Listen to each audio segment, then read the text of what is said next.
Hey everyone, my name is Luke. If you haven't met me through my previous video, for this week's discussion post, I chose cyberstalking laws and statutes, both on the federal and the state level.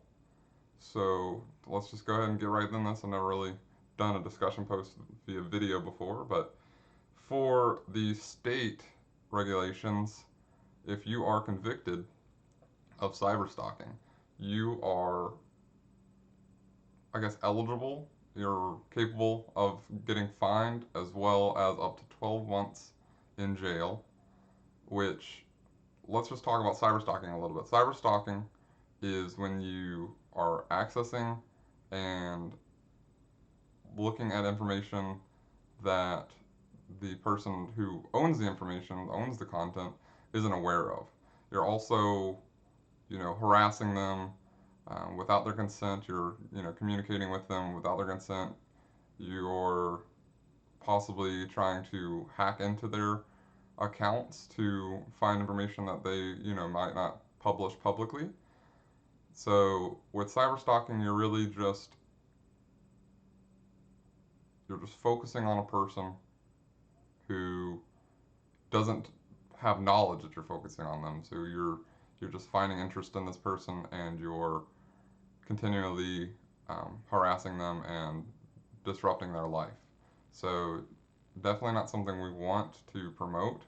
So that's why there are different like laws and statutes based on the level that you go. So if you're doing it locally, then you would be under the state level. But if you are seeking people who are outside of the state regulations, then you would be tried on a federal level. And where federal levels are involved, it goes a little bit differently. So there is a section of federal cyberstalking laws where it's what is called under the 18 USC 875C. It is a federal crime, and you are punishable up to 5 years in prison if you were to commit this crime on a federal level, as well as up to a $250,000 fine. And this is simply threatening or otherwise harming the victim that you're after. And I feel like this is a great representation of what should happen regardless of state or federal regulations, simply because when they say a fine and up to 12 months, typically the the cyberstalker is not going to see a fine anywhere near this 250,000 mark, but they're also almost guaranteed not to see the 12 months in jail as long as it's not their seventh time of doing this or something. If this is their first account, their first offense, rather, they probably would see either no jail time or maybe county jail for a month or 2 months. So there's definitely some tightening of regulations on cyberstalking, especially in the Georgia level, just because, you know, cyberstalking can ruin someone's life. Cyberstalking can completely take over someone's ability to live their life in peace. I've seen people create fake accounts of people that they're obsessed with, that they're interested in, and share information about them, posing as them, making their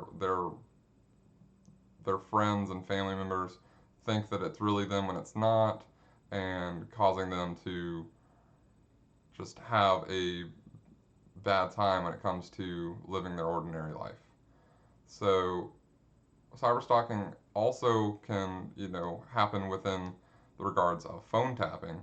So as the TED Talk video that was linked in Choice Five's description, the gentleman discusses the fact that wiretapping was installed within the phone systems, the telephone systems, way before cyberstalking was even a term. There was no online, predators or anything like that. Back when telephones were first introduced, On a federal level, governments implemented wiretapping manually, meaning there were physical people listening in on the calls, um, writing the information down that is being discussed, and then this information was, collected and used as the government saw fit. Nowadays, there are a lot of technological advances in phone tapping and different different outlets for people to listen in on your conversations. So one of which is webcams. So I'm currently on a webcam, but I also have a webcam cover due to the fact that the government can and has access to your webcam, whether turn it on or turn it on or close the cover or anything like that. They still can access the microphone.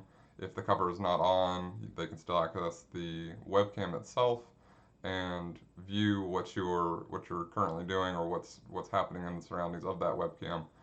And while the majority of us are not going to be victimized for this, simply because the government has no reason to have interest in our lives, they very well could. It could be just a random search, and they could just probe random webcams. But this is just specifically on the government side. There are also, hackers and different people on the internet who can use this information as well, and they have access to different programs that will give them access to our webcams.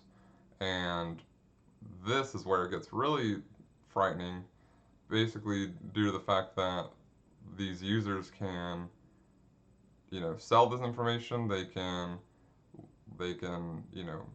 say your webcam is on and you just got out of the shower and you're trying to just get ready for the day. You're fixing to go to work, and you get dressed within the span of your webcam's like viewing angle, and you're not trying to do anything like that. You're just trying to get dressed and get ready, but you just so happen to be unfortunately in front of an active camera, and these hackers, if you are of interest to them, can tap into your webcam and view this footage, um, and also record this footage and then sell it onto the black market, or spread miscellaneous information about the person in the footage, and say that, and like just like display this information as they wanted it out. They're wanting to be victimized and different things like that, when in reality the user was simply just trying to get ready for their day. So cyberstalking really is a harmful thing for the world in general, and it is getting more and more prominent throughout the internet. And this is where I come back to say that the punishments need to be raised and reinforced, and also just further cracked down upon, because too many innocent victims are being targeted by people with malintent, and it's just not a thing that we want to continue to support. So I hope that this discussion post was of sufficiency, and I really enjoyed learning more about the statutes that Georgia has specifically as a Georgia resident, as well as the comparison between those and the federal level as well. So I thank you guys, and I hope y'all learned something today. I hope y'all have a great day.